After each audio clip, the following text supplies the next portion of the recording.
Muslim an Abi Hurairah radhiyallahu anhu qala Rasulullah sallallahu alaihi wasallam, Abu Hurairah, man ittahada kalban, jadi siapa yang memelihara kalbun anjing ya, illa kalba masyiatin aw saydin aw zar'in inta qisa min ajrihi kulla yawmin kiratun muttafaqun alaih.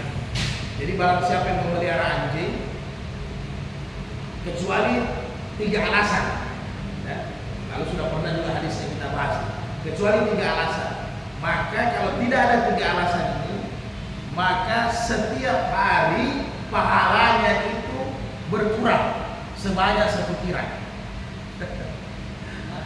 Ini pelihara anjing, pahalanya berkurang sebanyak 1 kirat. Berapa itu 1 kirat? Jadi ini pernah ditanya ketika Nabi sampaikan salah satu hadis sahih bahwa siapa yang mengantar jenazah, mensalatkan jenazah, dia dapat 1 kirat. Siapa yang antar sampai ke pemakaman dapat 2 kirat. Ya Rasul, bagaimana itu 1 kirat? 1 kirat itu kata Nabi 1 gunung besar. Waktu itu ada yang ada di tempat Nabi Uhud. Jadi Nabi kasih dalam hadis yang lain saat seperti gunung Uhud, karena memang gunung Uhud yang tertinggi di sana. Kemudian di hadis sahih yang lain seperti 1 gunung besar, kurang lebih lah ya. Jadi kira-kira kalau sekarang gunung yang paling besar kita apa? Mungkin lagi di daerah Pulau sana ya. Nah, jadi kira-kira begitu. Jadi kira-kira adakah amalan kita dalam 1 hari sebesar gunung Uhud? Sebesar gunung Nokina lagi? Ada? Kayaknya mustahil ya. Nah, kecuali mungkin dari pagi ke pagi kita zikir lagi. Ya, kalau seperti saya bisa jadi dapat, karena dia tidak ada dosa, pahalanya dapat ya. Itu kan ada kontra ulama, istilah. Bagaimana dengan orang yang gila? Tapi tinggal cari orang meninggal, Pak. Tinggal cari orang meninggal. Orang siapa yang mengantarkan orang kan 1 kirat. Kalau tiap hari, kalau tiap hari ya bisa. Kalau tiap hari ya, jadi orang yang pelihara anjing bagus juga. Orang yang pelihara anjing berarti dia harus jadi orang meninggal. Tiap hari cari orang meninggal. Nah, itu hal yang mustahil ya. Jadi kalau istilahnya ulama, bagaimana orang yang gila, betul-betul gila maksudnya ya, bukan gila-gila digilakan ya, bukan digilakan karena kasus narkoba, pembunuhan dan sebagainya, memang gila. Maka para ulama itulah, ada sebagian ulama mengatakan pahalanya berjalan walaupun dosanya sudah tertutup. Nah, jadi kalau orang gila kayaknya pahalanya berjalan. Jadi bayangkan dia tahu saya dari pagi ke pagi dia berzikir, Pak. Kita pernah lihat ya, dari pagi ke pagi dia berzikir. Wajah Quran. Ditawari hukum tidak mau, berarti pahalanya jalan, dosanya tertutup. Karena para ulama mengambil timbangan kias binatang saja, ya kan? Bahkan tafsiran Ibnu Abbas kan, Subhanallahi ma fis samawati wa ma fil ardh, daun-daun, pohon-pohon itu bertasbih. Jadi bagaimana dengan manusia, makhluk yang paling mulia daripada pohon-pohon? Pahala tetap ada. Tenang. Jadi jangan main-main. Secara hukum dia terangkat, tidak ada najisnya, ya kan gitu. Tidak ada hukuman haram dan halalnya orang gila, semua halal bagi mereka. Jadi kecuali 3. Apa itu 3? Ya kata Nabi, kalba maksiatin, ini untuk ternak, ya. Ausadin auzarin, sayyidin ini untuk berburu, ya, dijadikan berburu. Kemudian ternak, 3 ini saja. Untuk ternak, untuk berburu, untuk tanaman, pertanian. Jadi dan ulama ijma sepakat ini hanya di tempat, bukan di pemukiman. Jangan dibawa di pemukiman. Jadi kalau ada rumah, ada kebun, kan dia jaga kebun. Ya kan, dia jaga kebun, dia jaga tanaman, ya di situ saja. Kenapa dia harus jaga tanaman? Menurut para ulama mazhab Syafi'i, karena jangan sampai tanaman itu dirusak sama binatang buas, nanti anjing yang jaga. Jadi makanya dibolehkan.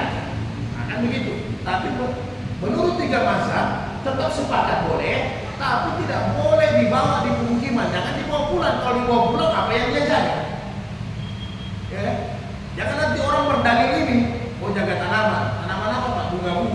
tidak ada manfaatnya itu.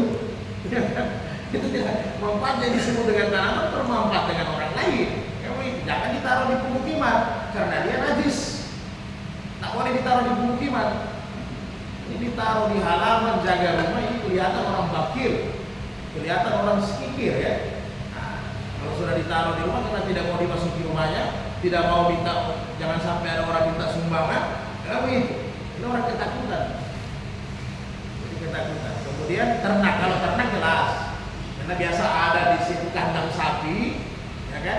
Nah itu bisa, itu jaga, jangan sampai datang penjahat, minimal dia menggonggong. Karena anjing ini memang hewan yang paling pintar kalau dilatih. Hewan paling pintar kalau dilatih ini anjing. Nah, ini makanya agama bolehkan sebatas ternak, pertanian dengan dipakai berburu. Dan hari ini kan manfaatnya banyak. Kalau mau cari jejak orang kan mereka pintar. Nah, jadi hati-hati, itu saja yang penting hati-hati. Yang luar biasa cobaannya ini, kalau orang Muslim kebetulan dia kerjanya profesinya polisi, pas di bagian buruan kasus dan memang dia bagian anjing, nah ini agak repot memang ya. Perlu hati-hati, darurat tapi tetap hati-hati. Najisnya dia jaga sebetul-betulnya ya. Kalau ada pakaian khusus ya agak bagus. Tinggal pakai mazhab Malik. Ya. Tinggal pakai mazhab Malik kalau begitu. Amin. Jangan cari bulan. Tetap dia darurat tapi pasti dia tinggal hati-hati ada pakaian khusus ya. Jadi ketika itu tugas dia, profesi dia untuk masyarakat juga kan. Ada kasus pembunuhan, ada jenazah yang hilang, ya silakan apa. Dan pasti kita ingat tragedi tsunami kan. Jadi ternyata relawan-relawan 1-2 hari masih terbatas tidak.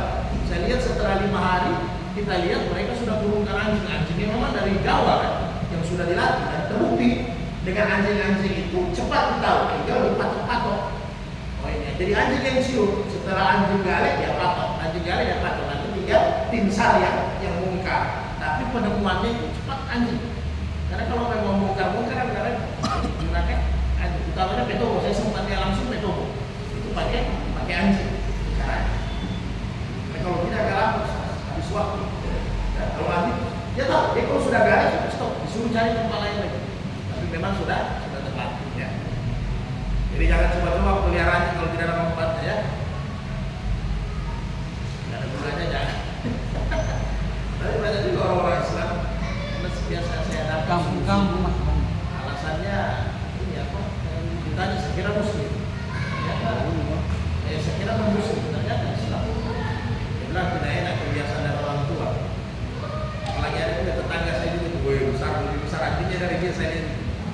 Sedangkan adat masih pakai darah anjing.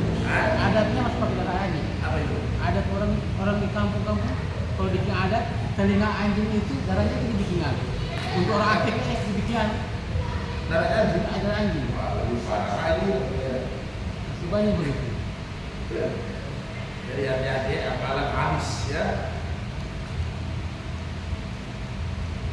Jadi dulu ketika Nabi Islam sudah kuasai penuh Madinah, sudah ada perjanjian dengan orang-orang non-Muslim, orang-orang kafir Zimmi dalam perjanjian muahad. Maka ketika itu sudah ada perjanjian yang hukum Islam yang ditegakkan. Jadi mau tidak mau Yahudi dengan Nasrani waktu itu harus taat. Jadi sehingga ada pembersihan di kota Madinah sama sekali tidak ada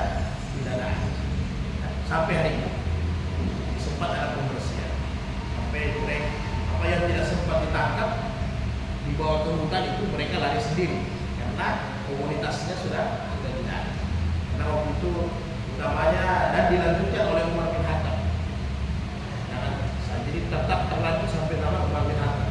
Sampai Utsman tetap terlanjut untuk Madinah, tapi daerah-daerah kawasan Jazirah sudah mulai melemah karena huru hara sudah banyak. Apalagi di zaman Umar antara Muawiyah, Yazid itu sudah banyak. Jadi sehingga negeri Sam, Yordan itu jadi longgar. Padahal waktu itu bersih total. Jazirah Arab itu hampir bersih total.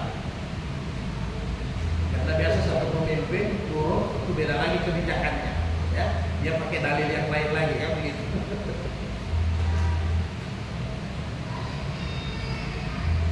Kemudian Adi bin Habib radhiyallahu anhu kala Rasulullah sallallahu alaihi wasallam idza arsalta kalbaka apabila apabila kau berburu, ini salah satu contoh anjing.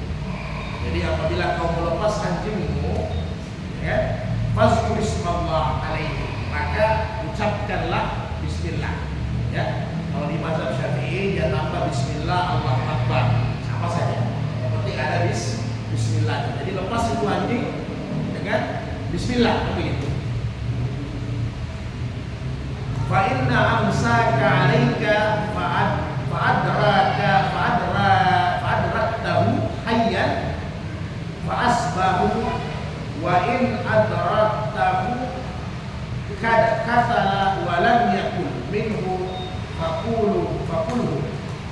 Jadi apabila anjing itu setelah kau lepas, kemudian kau dapatkan anjing itu berburu, bawahnya mungkin kelinci. Tak. Kemudian hewan buruan itu masih hidup, cepat sembelih. Kan? Sembelih.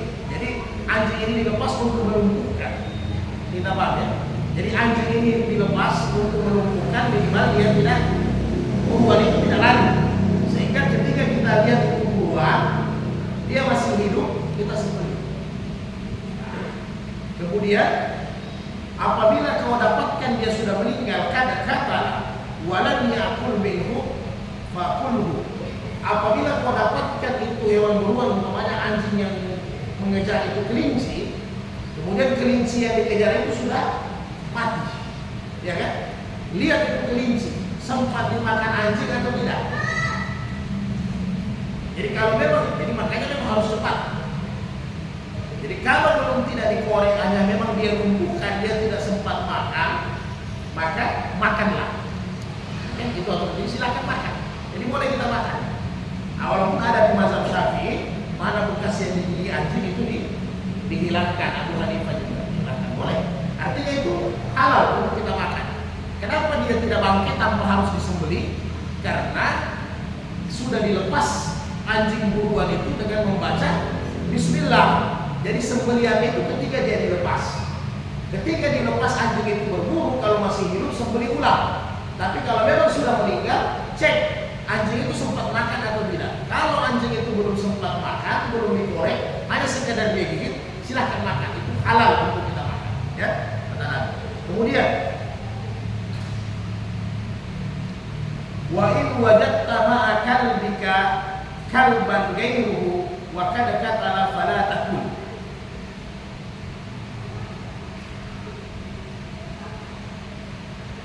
Kemudian fa innaka la tadri ayyahuma qatalahu. Apabila kau dapat itu anjing sudah meninggal, tapi ada hewan lain, ada anjing lain yang ada di situ. Jadi ini kita punya anjing berburu kelinci, dia pas kita datang kelincinya mati. Tapi di TKP ada anjing lain. Ya. Di TKP ada anjing lain atau binatang lain, harimau atau singa. Kalau harimau saya rasa kita yang lari ya. Yang ada anjing lain, maka Nabi bilang jangan dimakan, karena kau tidak tahu yang mana yang membunuh, yang mana yang berburu anjingmu atau anjing yang lain ini. Saya tidak paham ya. Itu Nabi bilang jangan dimakan. Jadi kalau begitu keadaannya, Nabi bilang jangan dimakan.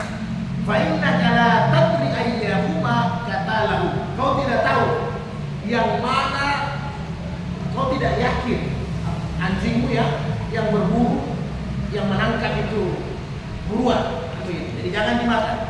Wa in ramaita bisahmika fazkur ismallah. Apabila kau memanah, baca juga bismillah.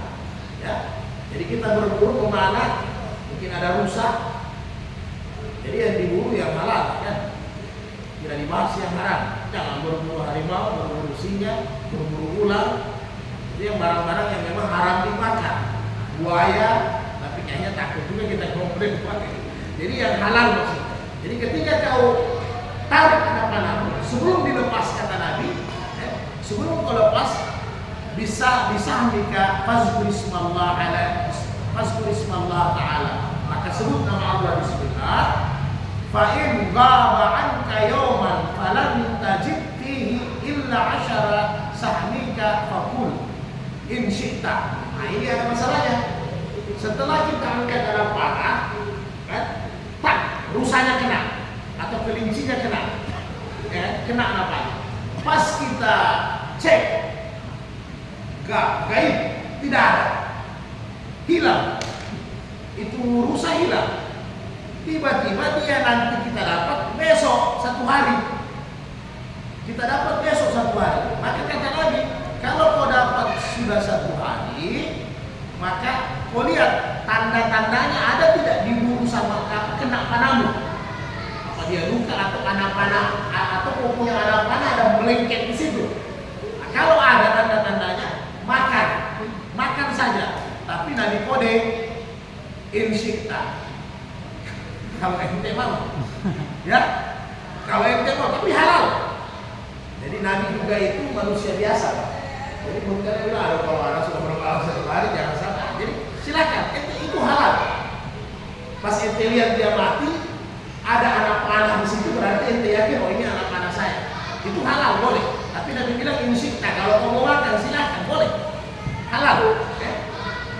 Atau ayam hutan. Di hutan kita tembak ayam hutan, ya kan sama juga dengan pelor ini, panah. Pas kita tembak, Bismillah ya.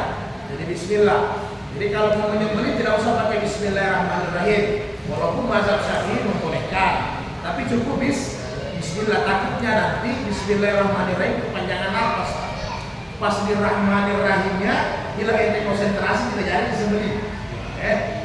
Kemudian ada juga pendapat ulama mazhab, pertama dari mazhab Imam Ahmad, Bismillahirrahmanirrahim tidak boleh pakai Rahmanirrahim. Kenapa? Karena Allah itu Maha Rahim, Maha Sayang, masa dia tumpahkan darah.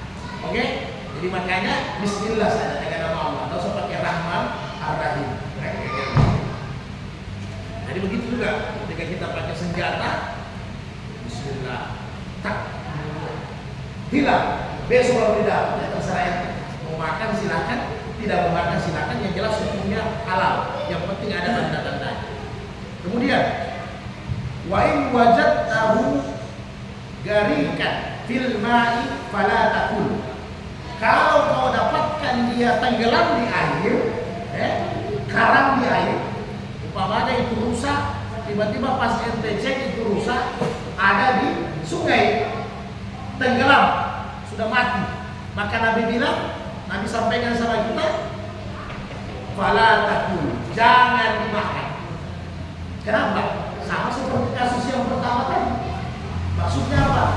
Apakah kau yakin dia mati tenggelam, atau mati karena anak panahmu, atau mati karena senjatamu? Kamu itu kita tidak tahu. Nah, makanya Nabi bilang jangan. Jadi kalau sudah di air, Pak, nggak usah dikorek. Tapi ini bukan ikan ya, ikan tidak perlu diburu ya. Jadi kita sudah tahu rumusnya Pak ya. Jadi kalau sekarang mungkin anjing mustahil lah, agak malas kita pakai anjing ya. Kayak gitu. Ya kalau orang mau pakai anjing boleh. Kalau dia biasa pakai harimau, jadi ini nanti kasih contoh anjing. Jadi saat mau punya harimau ya silakan, boleh pakai. Kalau mau pakai harimau. Jadi ente lepas Bismillah. Kalau dia kena, ya kan, tiba-tiba pas dia kena, kemudian tidak dia makan, jadi kita cepat dapatnya. Karena kalau lambat kita dapat itu anjing sudah bagi, nah, sudah tidak boleh kita korek. Nah, kalau dia belum korek, Nabi bilang makan. Kalau dia masih hidup, sembelih, kan begitu. Bagaimana kalau seandainya dia sudah korek? Nggak boleh. Bagaimana kalau seandainya ada anjing lain atau ada singa di situ, ada harimau lain yang, jadi tidak boleh. Karena kita tidak tahu apakah kita punya atau untuk anjing lain yang memburu itu buruan. Kira-kira bisa kita paham ya. Nah, kemudian kalau dia anak panah juga sama, Bismillah dilemparkan. Setelah itu kalau tidak didapat, dia masih lari, nanti besok baru kita dapat, ada tanda anak panah kita, boleh kita makan kalau kita mau. Ya? Begitu juga kalau kita sudah dapat ada tanda anak panah, tapi anjing sudah ada makan, jangan dikorek lagi, biar aja rezekinya. Atau bukan hanya anjing yang sudah makan, binatang lain. Kemudian kalau kita dapat dia di air, jangan dimakan. Karena kita tidak tahu, jangan sampai dia punya mati itu tenggelam. Ya. Kalau ketapel, Ya. kalau ketapel, Kertapel ada. Itu tidak boleh dipakai berburu, nanti ada. Yang jelas kertapel tidak boleh dipakai untuk berburu.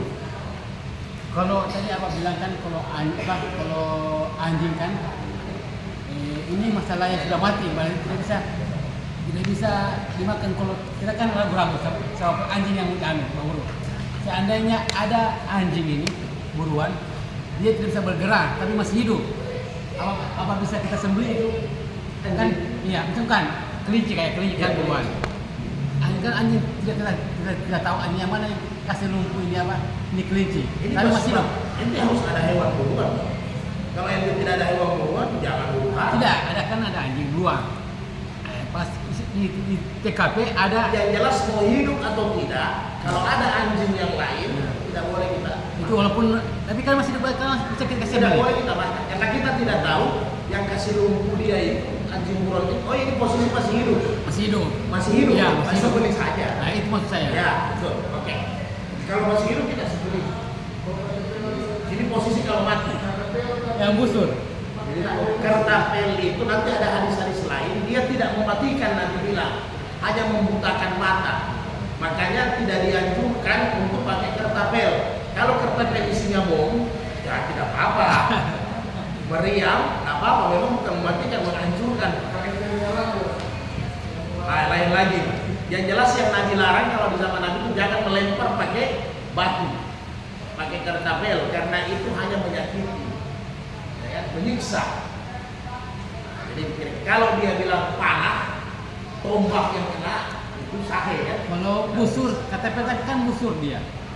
Busur panah, ya kertapel. Makanya runcing. Nanti ada hadis yang berikutnya, umpamanya begini. Anda pakai tombak, ini secara hukum. Setelah itu ada kelinci yang dia tombak, tapi kelinci ini bukan kena di tombaknya, kena di gagangnya tombak. Halal atau haram? Mana? Boleh dimakan atau tidak? Boleh dimakan? Atau Boleh tidak? makan. Tidak boleh dimakan. Tidak boleh dimakan. Karena tidak boleh dimakan. Nah, kalau dia tidak mati ya sembelih, umpamanya mati. Tidak boleh dimakan. Itu bangkai. Ijma itu ulama. Jadi yang dia harus kena tajamnya. Kalau dia kena ini, Nabi bilang itu seperti memukul, kayak menyembelih orang-orang muslim. Bagaimana menyembelih, membunuh kain-kain, Pak? Anjing dipukul. Taruh dalam kayu, Pukul. mau pakai kayu. Itu yang Nabi larang. Karena kayu bukan alat untuk menyembelih, besi yang boleh. Karena tombak kan besi. Nah, kalau di zaman batu pakai batu boleh, batu tipis dikasih tajam. Sahabat ada yang pakai batu, ada yang pakai batu karena kreatif. Ya, tapi bikin pisau dari batu itu luar biasa sabar itu. Luar biasa sabar. Lebih duluan jadi rumah sakit yang besar daripada rumah lama itu. Jadi kalau kita pakai tombak yang membunuh itu dia punya gagang itu tidak bisa. Jadi harus nanti ada hadis-hadis berikut. Kemudian An Ali radhiyallahu anhu qala sa'altu Rasulullah sallallahu alaihi wasallam, dari sahabat Ali bertanya kepada Nabi an saydil miqrad, berburu dengan tombak ini.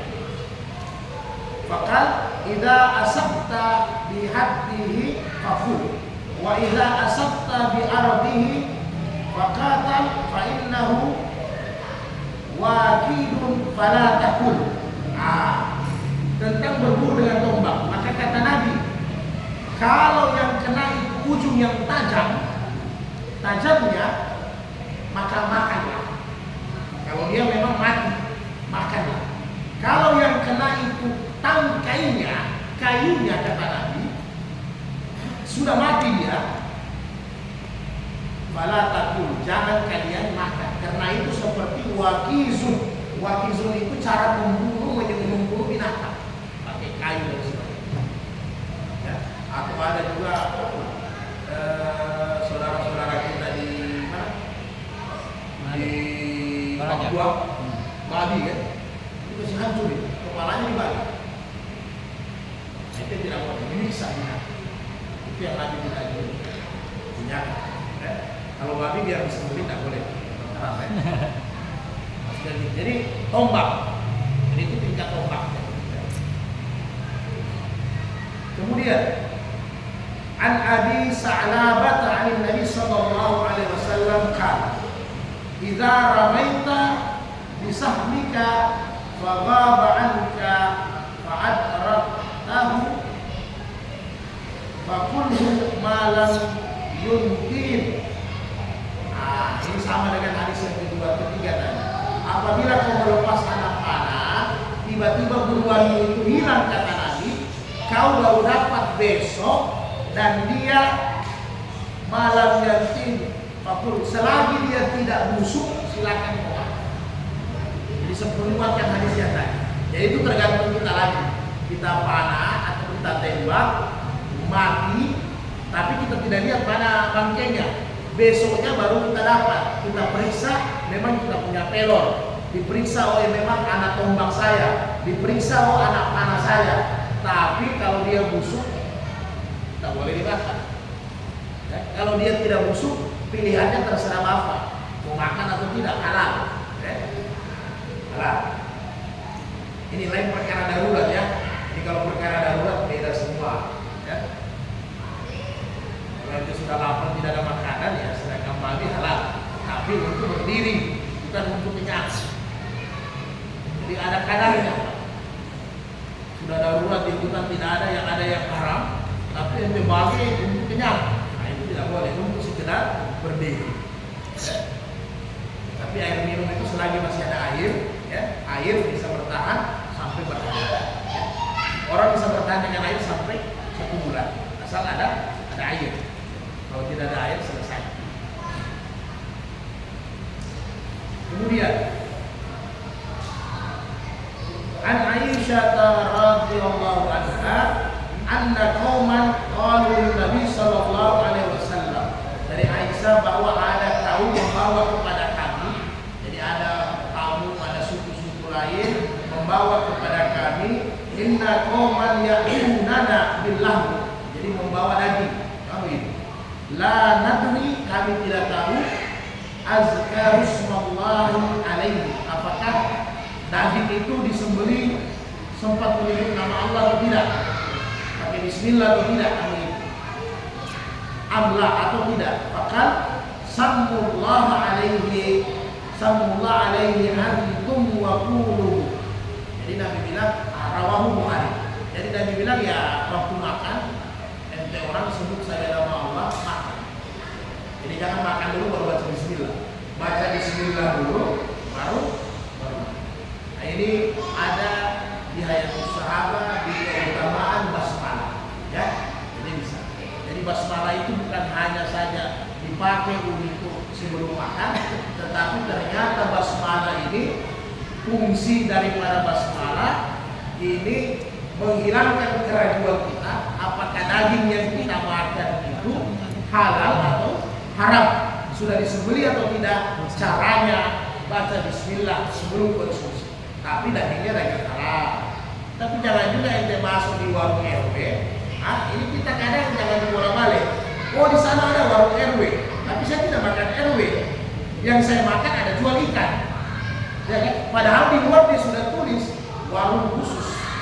Ya kan begitu. Kita pergi masuk, ini otak kotor ini Pak. Sudah tahu ini non muslim punya, jangan ente kita pergi masuk. Udah, saya hanya makan ikan. Nah itu orang ente tahu tempat-tempatnya dan sebagainya kan. Jadi jangan, oh saya hanya makan daging ayam. Kebetulan dia bukan hanya RW, bukan hanya apa istilahnya, kalau warnanya Manado, rica-rica. Jadi bukan hanya RW-nya, bukan hanya RW rica-ricanya, tapi dia jual ayam rica-rica, ya kan? Karena ada hadis, kita baca Bismillah saja sudah seperti menyembelih. Bukan itu lagi bukan masalah Bismillahnya, Pak. Ya, makanan yang Anda makan itu sudah terkontaminasi dengan najis lain. Anda yakin bekas anjing yang dia pakai tempat masaknya. Jadi kalau non muslim jangan lagi kita pergi merapat di situ, itu tidak lain ya. Ini kalau kita makan di pesta, di catering memang saudara kita muslim, kan kita tidak tahu ini orang yang masak. Itu salah satu fungsi bismillah. Selain baca untuk doa makan, sekaligus menetralkan, hilangkan keraguan kita bahwa dengan bismillah itu seperti kita menyembelih, hilang kita punya keraguan. Ya. Jadi tadi kasih solusi kalau datang lagi ya baca bismillah.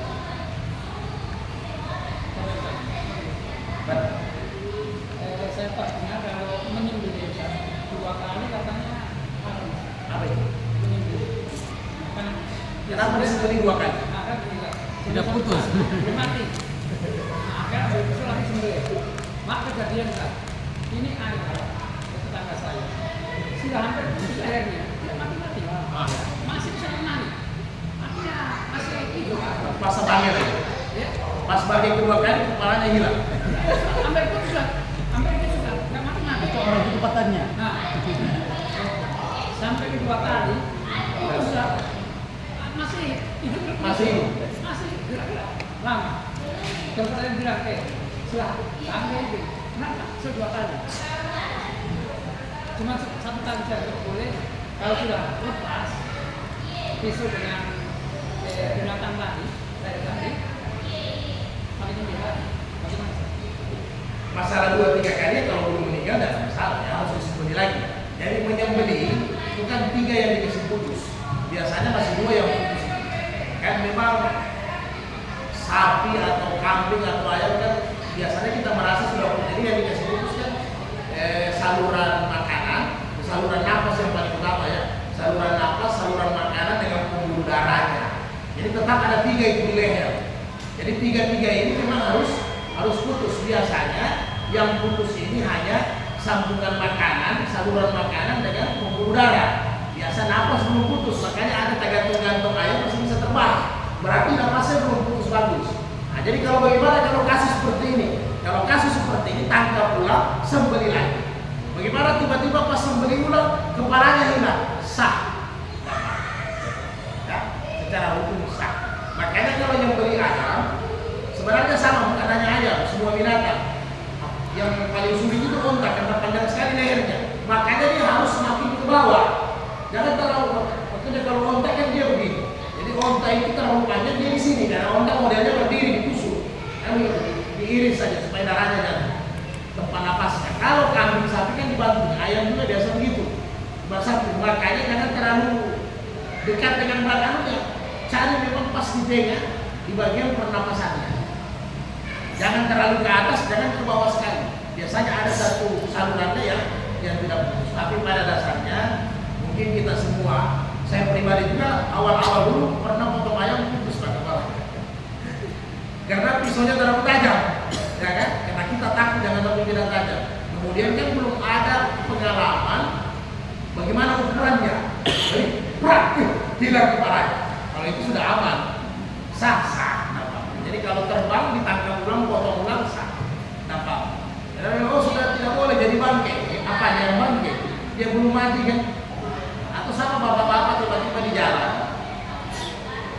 Apalagi kalau pantai barat, pantai timur ada ayam lewat, tabrak, masih goyang-goyang, cepat turun.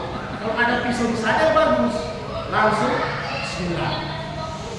Jadi boleh kita ganti, tapi kita ambil ayamnya kan. Jadi kalau masih gerak-gerak begini, jangan di ini Pak ya. Kalau memang ayam yang di jalan ditabrak, kalau masih gerak-gerak, jangan dibiarkan. Kalau memang ada pisau di sadel atau di mobil, Pak, turun Pak, sembelih. Itu masih halal. Walaupun dilihat kakinya sudah patah-patah, tapi lehernya kan biasa belum, karena yang kita tabrak biasa di kaki. Tangkap langsung sembelih, supaya dia tidak lama tersiksa. Ya, tidak lama tersiksa. Sama dulu ada satu sahabat. Jadi jangankan binatang, manusia saja. Muhammad bin Musailamah, ya.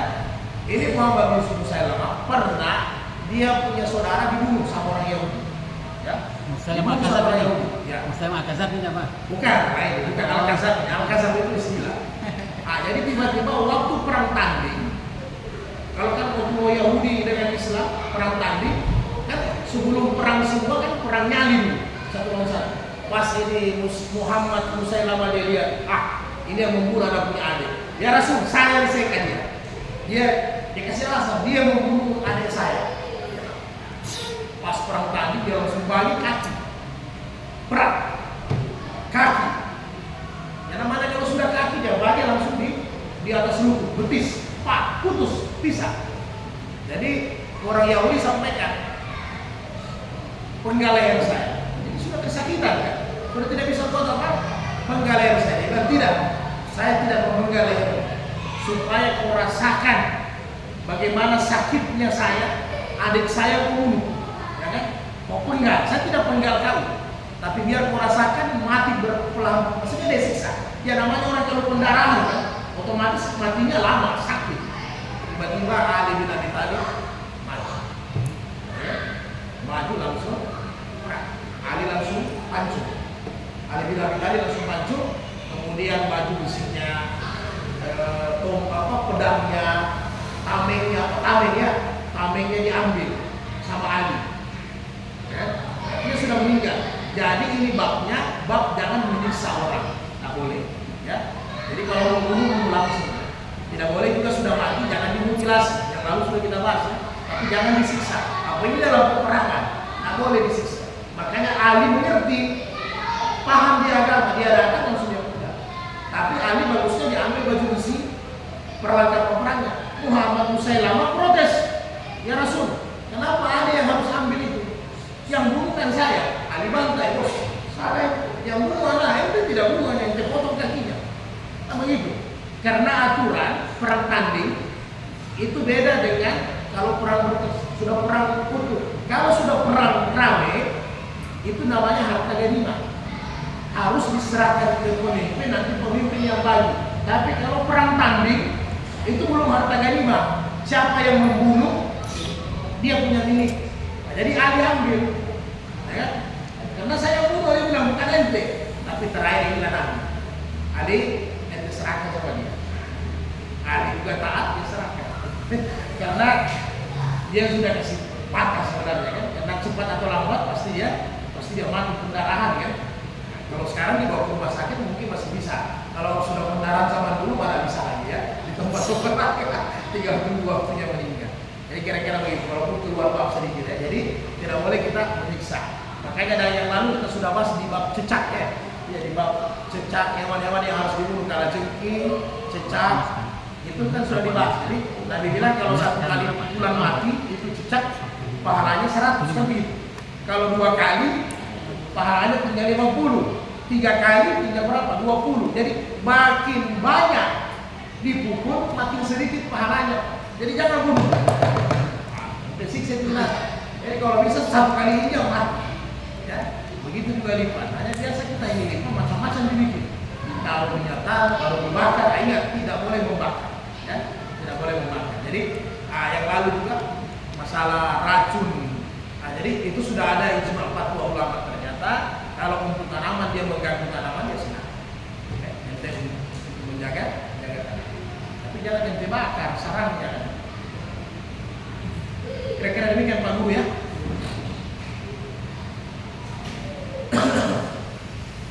Berarti bab ini kita sambung depan lagi. Satu hadis lagi. An Abdullah bin Mughaffal radhiyallahu anhu anna Rasulullah sallallahu alaihi wasallam naha 'anil hazm. Ayatnya tadi Rasul melarang berburu melempar batu.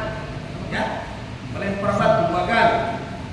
Karena kata Nabi innaha la tasidu saida wa la tanka'u aduwan. Jadi karena melempar batu itu Nabi bilang tidak dapat mematikan buruan atau menangkap buruan, atau kalau perang tidak bisa membunuh musuh, ya, tidak bisa membunuh musuh. Beda kalau panah, beda kalau tombak, beda kalau pedang, kan begitu. Walakinnaha akan tetapi taksiru sin wa nafka'al aina, dia hanya bisa mematahkan gigi atau membutakan mata. Jadi tidak ada gunanya ya? Tidak langsung mati juga binatang buruan. Bisa-bisanya lebih lari lagi. Kalau pakai batu, mutafakun alaih.